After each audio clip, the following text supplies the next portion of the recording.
memperkenalkan kelompok kami terlebih dahulu, yaitu saya sendiri, Muhammad Yusuf sebagai ketua, kemudian ada Alifia Sona sebagai anggota, dan Siti Muqayyimah sebagai anggota kedua.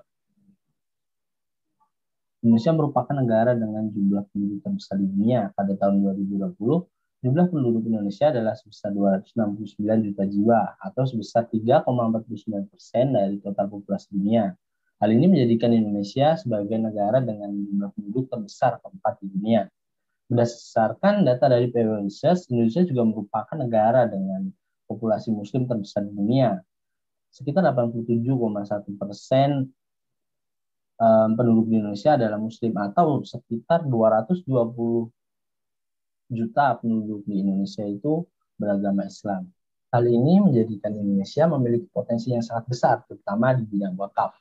Menurut data dari Sistem Informasi Wakaf Indonesia tahun 2021, Indonesia memiliki tanah wakaf yang tersebar di 398.810 lokasi yang tersebar di seluruh penjuru Indonesia, dengan total luas keseluruhan mencapai 53.295.000 hektar. Akan tetapi pada realitanya, pemanfaatan wakaf di Indonesia masih jauh dari data maksimal. Hal ini ditunjukkan dari pemanfaatan tanah wakaf di Indonesia yang masih dimanfaatkan sebagai sarana penunjang saja. Berdasarkan data dari Sistem Informasi Wakaf Indonesia tahun 2020, pemanfaatan tanah wakaf di Indonesia itu masih digunakan untuk pembangunan masjid, yaitu sebesar 44,21%, kemudian 28,28% untuk pembangunan musola, serta 4,4%-nya dimanfaatkan sebagai pemakaman.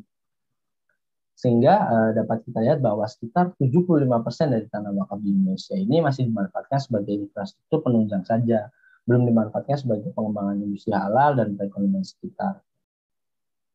Kondisi ini tidak terlepas dari permasalahan wakaf yang ada di Indonesia. Kami mengklasifikasikan permasalahan wakaf di Indonesia menjadi 4 concern utama. Yang pertama, ada masih banyaknya aset wakaf di Indonesia yang belum tersertifikasi, kemudian kurangnya literasi dan pemahaman masyarakat mengenai fikih klasik dan perwakafan.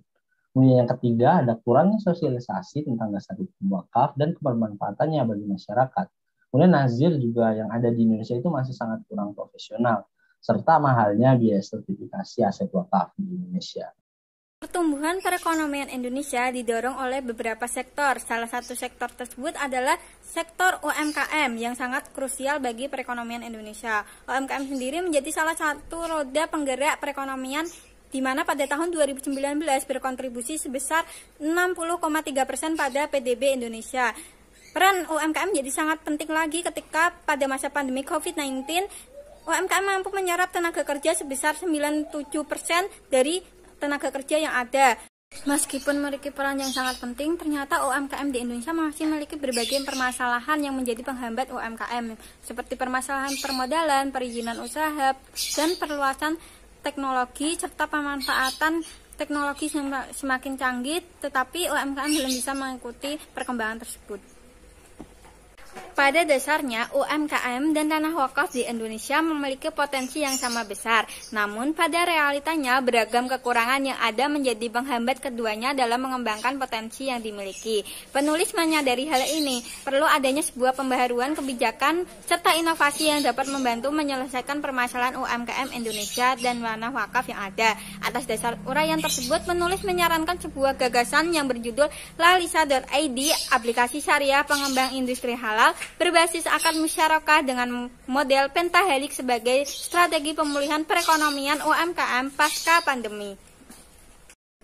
Lalu apakah Lalisa ID itu? Lalisa ID merupakan singkatan dari Halal Industri Syariah, yang mana program ini berfokus pada pengembangan usaha-usaha UMKM yang menjual produk halal, khususnya yang terdampak pandemi COVID-19 di Jawa Tengah. Lalisa ID dilaksanakan secara offline dan online. Secara offline, program ini menyediakan tempat berupa tanah wakaf yang boleh digunakan untuk usaha para pelaku UMKM. Kemudian untuk dapat menjangkau pasar secara menyeluruh dari Sabang hingga Merauke bahkan ke luar negeri, aplikasi e-commerce yang juga bernama Lalisa ID disediakan. Adapun tujuan dari program Lalisa ID ini adalah sebagai berikut: mengoptimalkan tanah wakaf, membantu pembiayaan UMKM, menciptakan lapangan usaha dan penguatan industri halal.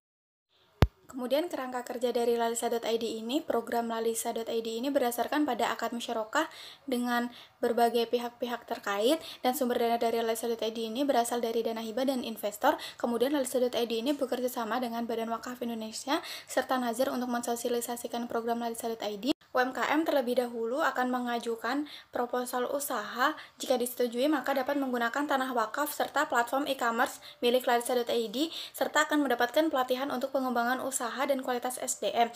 Kemudian akan diadakan monitoring sebagai bahan evaluasi untuk ke depan.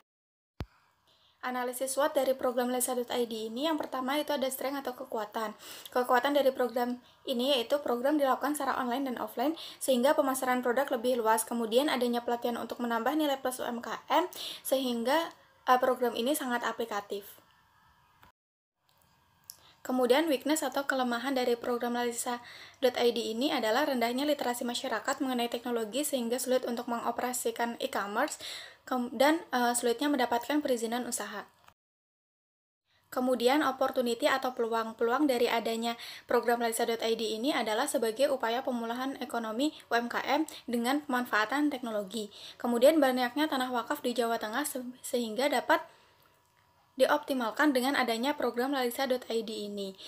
Dan belum banyaknya program serupa seperti program yang diadakan lalisa.id ini. Kemudian threat atau ancaman. Ancaman dari program lalisa.id ini adalah sulitnya kerjasama dengan pihak lain sehingga program dari lalisa.id ini dapat terhambat. Kemudian banyaknya aplikasi e-commerce serupa serta terdapat keterbatasan dana. Dalam program lalisa.id, kami juga mengenakan konsep pentahelix, di mana terdapat 5 pihak yang akan membantu mewujudkan program lalisa.id. Yang pertama yaitu akademik. Akademisi memberikan pelatihan pendampingan UMKM serta berperan dalam penyusunan platform lalisa.id. Yang kedua yaitu bisnis, di mana peran pelaku bisnis adalah sebagai stakeholder dengan memberikan pendanaan dalam upaya pengembangan program lalisa.id. Yang ketiga yaitu community atau masyarakat, di mana peran masyarakat adalah sebagai target dan pelaku utama dalam program lalisa.id, atau di sini yaitu UMKM. Yang keempat yaitu ada government. Peran pemerintah adalah sebagai regulator dan fasilitator dalam pengembangan program, serta yang kelima itu media. Peran media adalah sebagai komunikator program kepada masyarakat, serta sebagai media promosi segala bentuk usaha yang ada dalam Lalisa. Kesimpulannya adalah lalisa.id merupakan sebuah program yang dapat mewadahi pelaku UMKM halal untuk mengembangkan usahanya. Melalui lalisa.id, maka tanah wakaf yang awalnya tidak produktif dapat memberikan nilai ekonomis bagi kemaslahatan masyarakat. Kemudian, untuk memaksimalkan manfaat dan program lalisa.id ini diperlukan adanya koordinasi dan kerjasama antar berbagai pihak.